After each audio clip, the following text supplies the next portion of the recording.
Are you constantly tidying up, but still feel like your home is in chaos? You're not alone, and chances are, you're making one of these 10 common organizing mistakes. And the good news? Every one of them is easy to fix. After 60, our homes should feel like a source of peace, not frustration. In this video, I'll walk you through the simple shifts that make a big difference. No expensive bins, no marathon cleanups, just smart, realistic changes that fit your life now. Whether it's your cluttered kitchen, that one drawer you keep avoiding, or the papers piling up on the counter, we'll tackle it together. I've made these mistakes myself, and I'll share what finally worked. If you've ever looked around and felt overwhelmed, this is for you. Let's make your space feel calm, functional, and truly yours, one small step at a time. After 60, our homes should support us, not drain us. But over time, clutter builds up, routines slip, and suddenly our space feels more overwhelming than comforting. It's not laziness, it's life. And if you've ever stood in a room wondering how it got this way, you're not alone. The truth is, most of us are making a few simple organizing mistakes without even realizing it.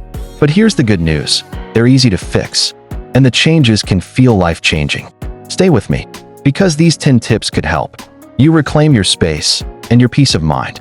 I'm going to walk you through 10 of the most common organizing mistakes I've seen and personally made. Each one comes with a simple, realistic fix that actually works, especially for those of us over 60. No trendy hacks, no overcomplicated systems, just practical changes that make everyday life easier. These tips are designed to help you feel more in control of your space and your time. And make sure to stick around until the end. My favorite tip is the one that completely changed how I organize, and it might just do the same for you. Number 1. Keeping things just in case. Let's talk about one of the hardest habits to break, holding on to things just in case. That extra set of dishes in the garage, the unopened sewing kit from 1998, that drawer full of random chargers for devices you no longer own. We keep these things because we might need them someday. It feels responsible, smart even. But here's the truth. Most of the time, someday never comes. After 60, space matters more than ever. We deserve homes that are easier to clean, easier to move through, and easier to enjoy. But every just-in-case item takes up mental and physical space. It quietly adds to the feeling of clutter, even if it's tucked away in a closet or bin. And worse, it can make us feel guilty for not using it, or anxious at the thought of giving it away. Here's a gentle, practical solution. Try the last used rule. If you haven't used the item in the last 12 months, and you can't name exactly when, or how you'll use it in the next 6, chances are, you don't need it. Letting it go isn't wasteful. It's freeing. It creates space for what truly matters, the things you actually use, love, and need. And here's something to remember. Your home is not a storage unit for what-ifs. It's your sanctuary, your safe haven, and a place that should reflect your current life, not your past or your fears about the future. If letting go feels difficult, ask yourself this. Have I used it in the last year? Would I buy it again today if I saw it in a store? Is it taking up more peace than it's worth? Sometimes, we hold on to clutter because it feels familiar, even if it's no longer useful. But growth, especially later in life, often looks like releasing things that no longer serve us. And don't worry, you don't have to get rid of everything today. Just start with one item. That box of old cables, those random plastic containers, that third winter coat you haven't worn since the early 2000s. Remember, if it's been collecting dust since 2003, you probably don't need it today. Decluttering doesn't mean letting go of memories or meaning. It means clearing the way for more ease, more space, and more of the life you want to live now. Let your home reflect who you are today, not who you were 20 years ago, and not who you fear you might need to be in a just-in-case world. Letting go is not loss, it's lightness. Number 2. Storing things where they don't belong. This one sneaks up on all of us, storing things in places that don't make sense for how we actually live. Maybe it started with good intentions. You tucked the extra batteries in a kitchen drawer because it was convenient at the time. The sewing kit ended up in the dining room cabinet because you fixed a button there once. Or you've got light bulbs in 3 different rooms, and you can never remember which ones are burned out. It may not seem like a big deal, but over time, this habit creates hidden clutter. Not just physical clutter, but mental clutter. Every time you have to think, now where did I put that? You're spending energy you don't need to spend. After 60, that kind of daily friction adds up. Let's take a moment to rethink this. The golden rule? Store things where you use them, not where they happen to land. That means medications go where you take them. Maybe the bathroom or bedside table, not the kitchen counter. Sewing supplies? Near your favorite chair, not buried in the junk drawer. Cleaning products? Grouped together in one spot, not scattered in random cabinets. Ask yourself, where do I use this? Where would it make my life easier to find it? Organizing isn't about Pinterest-worthy pantries. It's about function, flow, ease. And the older we get, the more important it is to cut down on extra steps, extra bending, or extra searching. Here's a quick example.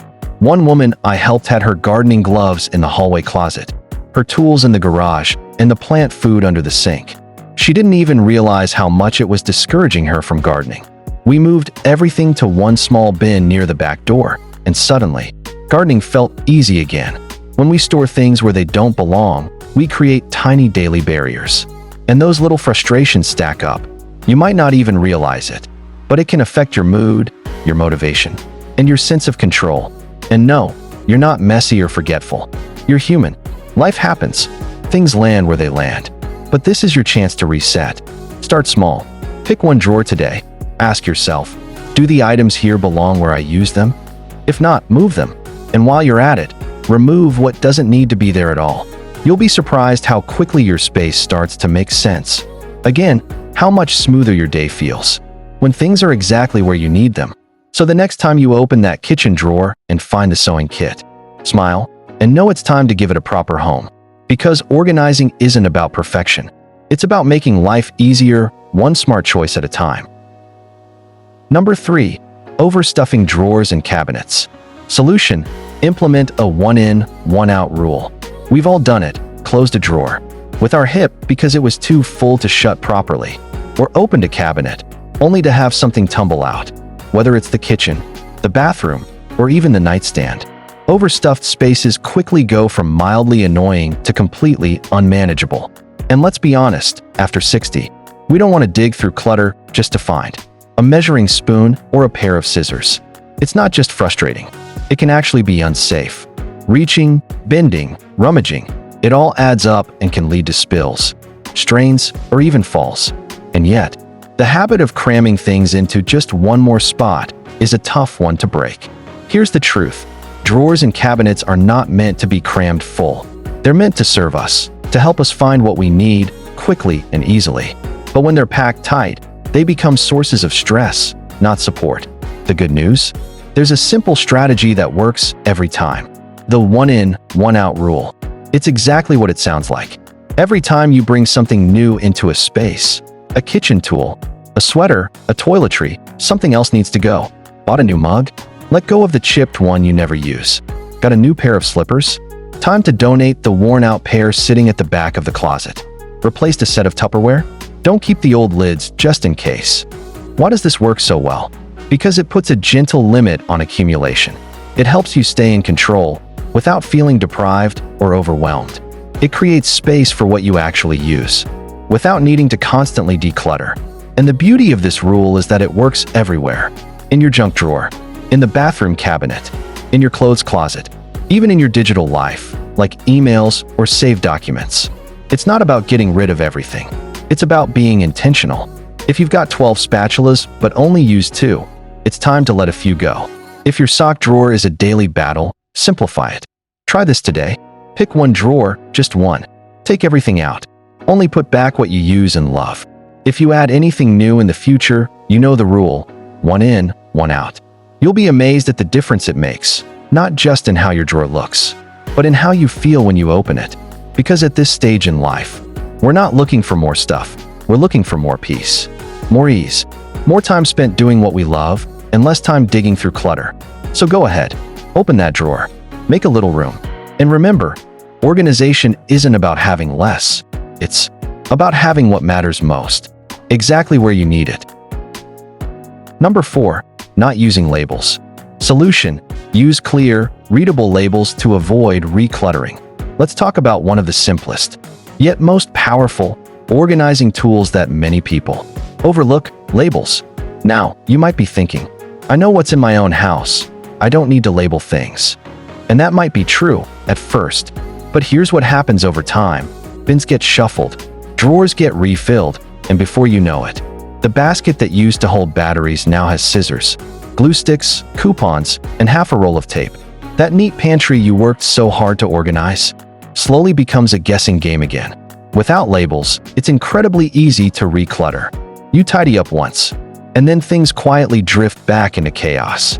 Why? Because no one, not even you, remembers what went where. Labels are not just for looks. They're for clarity, consistency, and peace of mind, especially after 60, when we're trying to make our homes easier to navigate, not harder. Labels remove the mental load of remembering. They let other people in the home help keep things in order, whether that's a spouse, a visiting family member, or even a caregiver. They prevent the "where does this go again" moment that leads to clutter creeping back in. Here's the key. Labels should be clear, simple, and readable at a glance. You don't need fancy calligraphy or color-coded systems.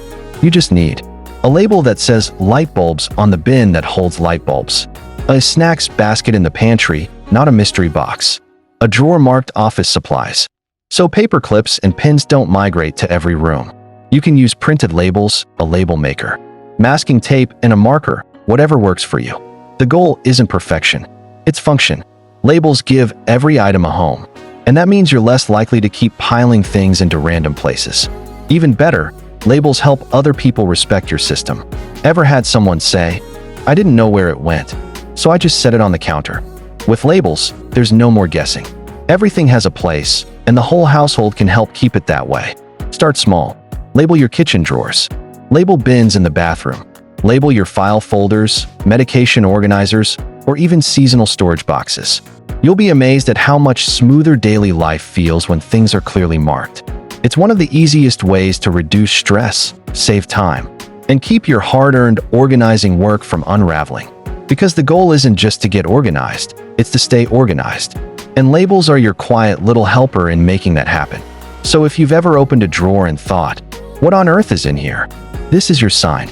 Grab a pen, make a label, and enjoy the peace that comes with never having to wonder again.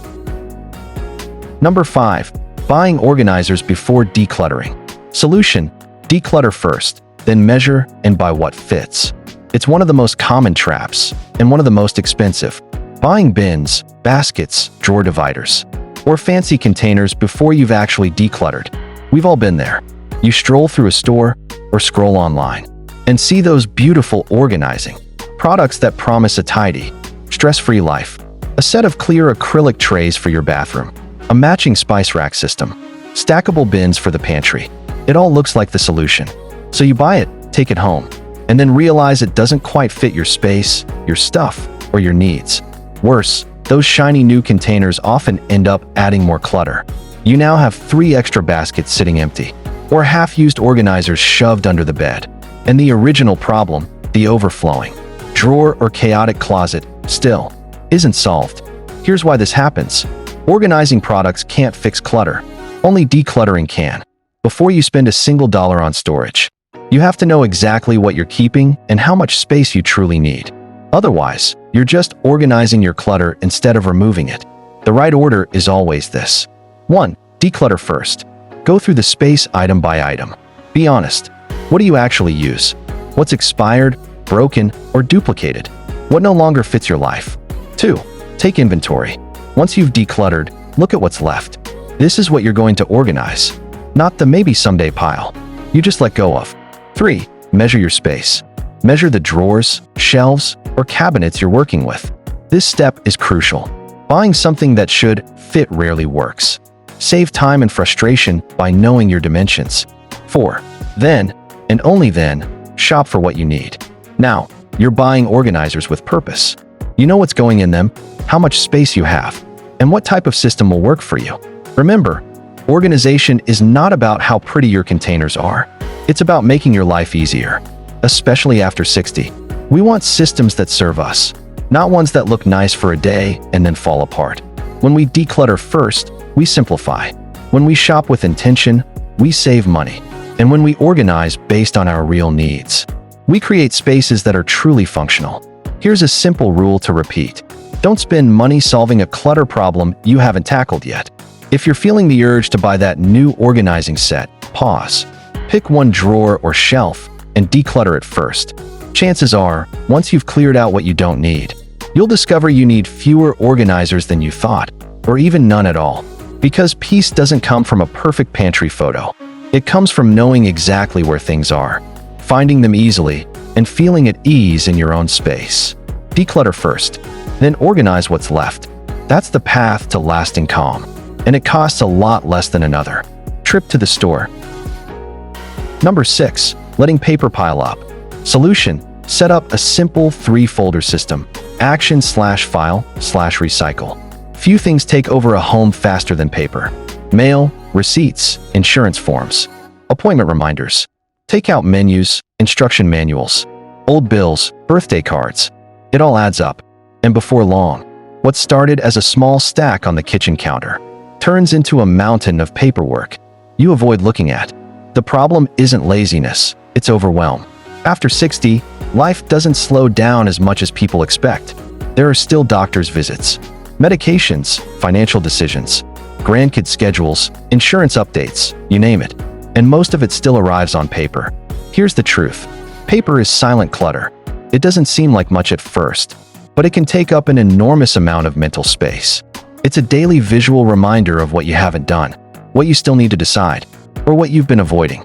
The solution isn't a filing cabinet full of color-coded folders. It's a simple, senior-friendly system that works with how life actually happens. The 3-folder system. Action: anything that needs your attention soon. Bills to pay, forms to fill out, calls to make, appointments to schedule. Keep this folder in an easy-to-see, easy-to-reach place. This is your do-it-soon pile, neatly contained. File: papers you need to keep, but don't need to act on right now. Medical records, insurance policies, tax documents, receipts for big purchases. These can be filed away weekly or monthly in a more permanent spot. But don't let them live on the kitchen table. Recycle: anything that doesn't need to stay.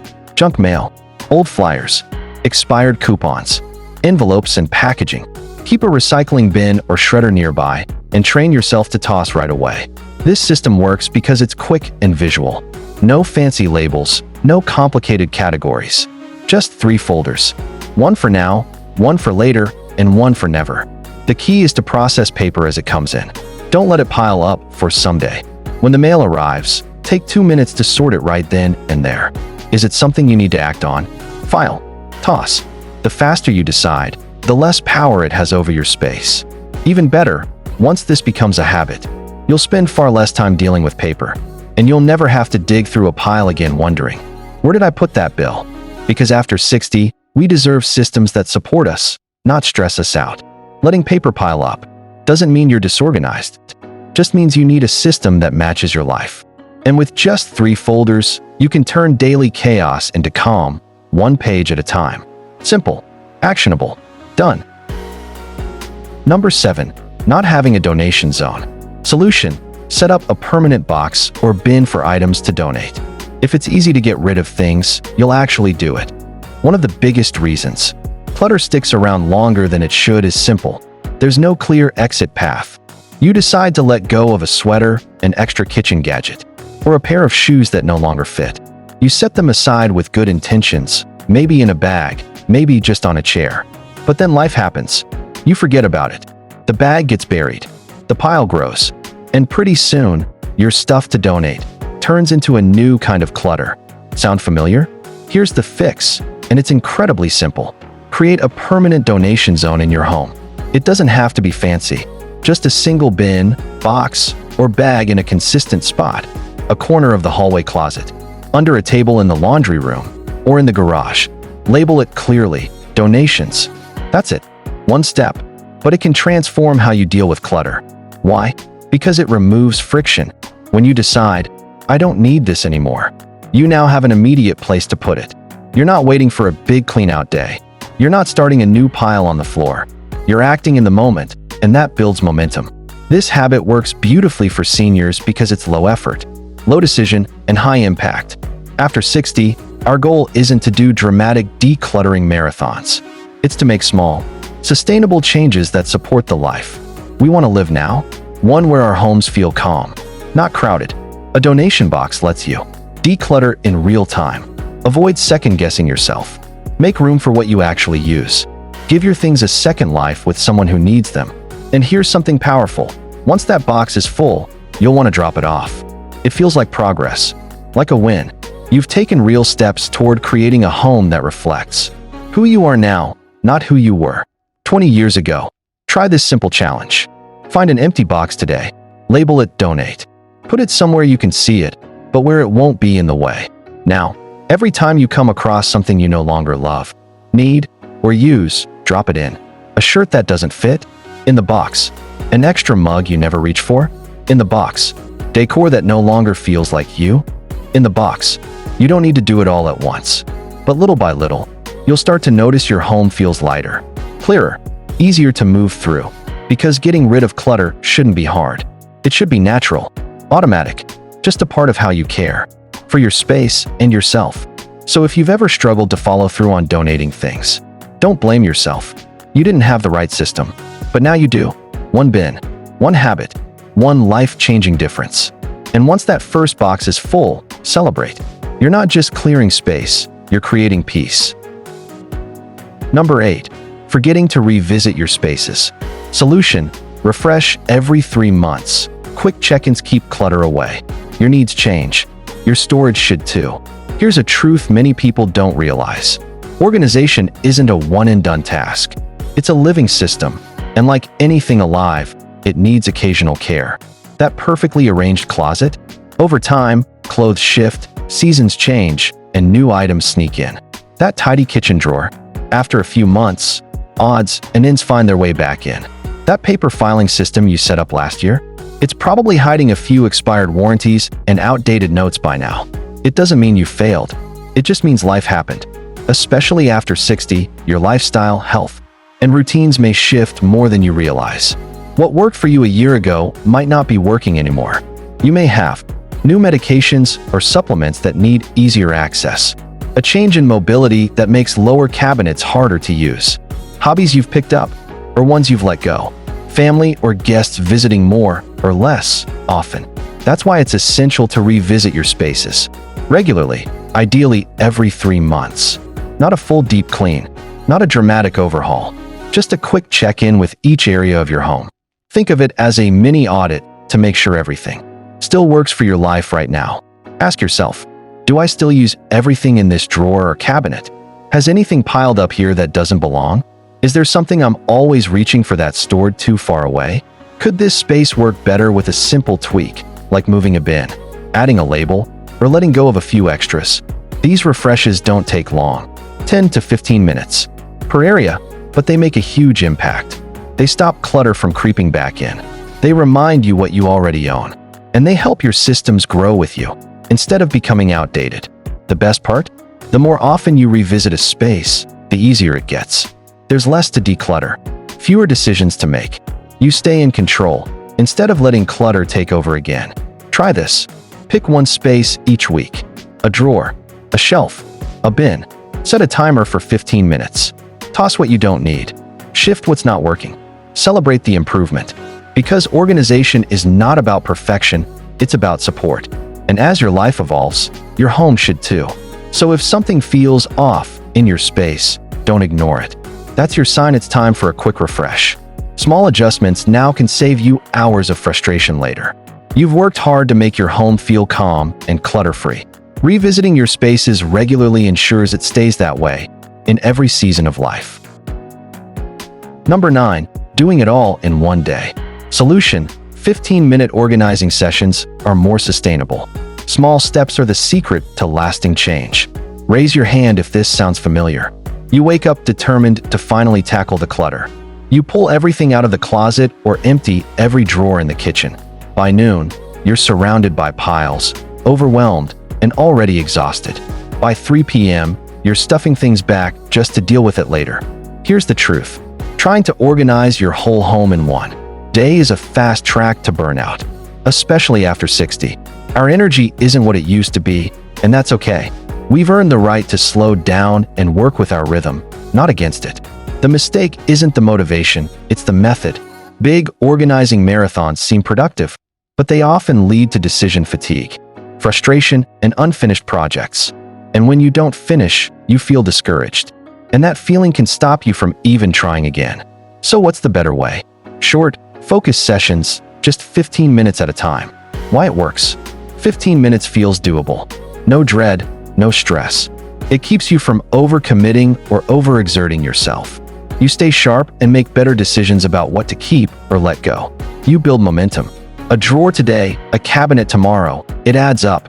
Most importantly, it becomes a habit, not a chore. Try this simple approach.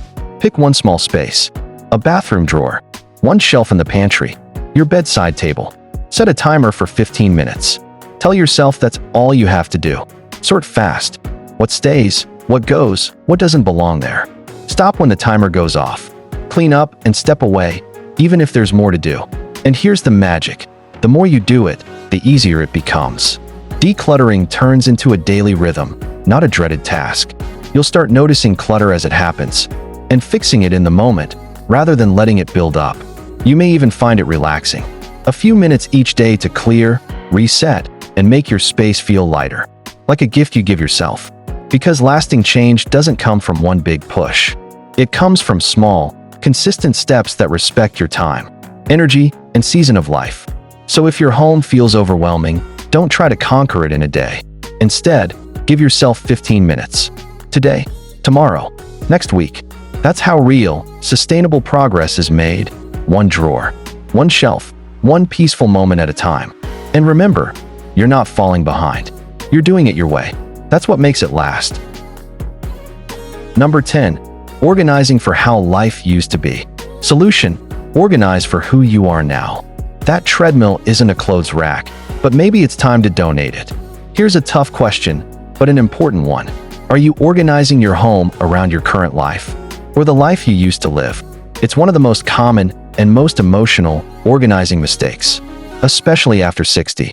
We keep workout gear we haven't used in years, craft supplies from a hobby we lost interest in, extra beds for guests who rarely visit, formal clothes that fit a different lifestyle or a different version of ourselves.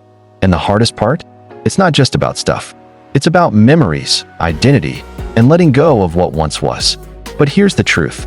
A peaceful home supports who you are today, not who you were 10 or 20 years ago. If your space is full of reminders of what you're not doing anymore, it can quietly drain your energy, create guilt, or keep you stuck in the past. Letting go doesn't mean you're giving up. It means you're making room for clarity, comfort, and the things that truly support your life now. So how do you do it? Start by asking a new kind of question. Does this fit my life today? Would I buy this again? Is this space better used for something I do use? That dusty treadmill? If it's been a clothes rack longer than it was a gym, maybe someone else could benefit from it more. The second set of fine china? If it's never left the cabinet in 15 years, could you pass it on and enjoy the space it leaves behind? The sewing machine, the skis, the business clothes, they all tell a story. But that story might be finished. You deserve a home that reflects this chapter of your life, not just past ones. Maybe you've taken up gardening, or reading more, or spending time with grandkids. Maybe comfort and ease matter more than impressing guests. Maybe you just want less to clean, less to manage, and more time to enjoy your days. Organizing with your current self in mind helps you get there. Try this. Choose one area, a closet, a shelf, a storage bin, and walk through it with fresh eyes. Not the eyes of who you were 5 years ago, but who you are now. Let go of what no longer fits your life. Honor the past, but make space for the present. This isn't just about decluttering, it's about alignment. Your home should support your joy, your routines, your well-being. And the more it does, the more peaceful and empowered you'll feel. Because you're not stuck in the past, you're evolving. And your home can evolve with you, one thoughtful decision at a time. When I turned 65, I had a quiet realization. My home still reflected who I was at 45. The clothes, the gadgets, the someday projects, they all belonged to a version of me that no longer existed. It wasn't easy, but I started small. One drawer, one shelf, and with every item I let go, I felt a little lighter, a little more in control. My home slowly began to feel like it fit me again, not just my memories. If you're holding on to things from a past chapter, you're not alone. But here's the truth. You deserve a space that supports who you are now. Not who you were. Not who you thought you'd be. Just you today. And that version is more than enough. Look at what a few smart changes can do. This isn't just about having a tidy home. It's about creating a space that supports your life, not stresses you out. It's about opening a drawer and finding what you need without frustration. About walking into a room and feeling calm, not overwhelmed. These little shifts, clearing a shelf, letting go of what no longer serves you, add up to something bigger: peace of mind, ease, and the freedom to focus on what truly matters. Because after 60, life should feel lighter, and your home should help you enjoy it. Which of these 10 mistakes have you made? Be honest. I've made at least 7 myself. Share your biggest challenge in the comments. I might feature it in a future video on Simplify After 60. If this helped you rethink your space, give it a thumbs up and subscribe to Simplify After 60 for more practical, peaceful ways to love your home. Small changes make a big difference, and you don't have to do it alone.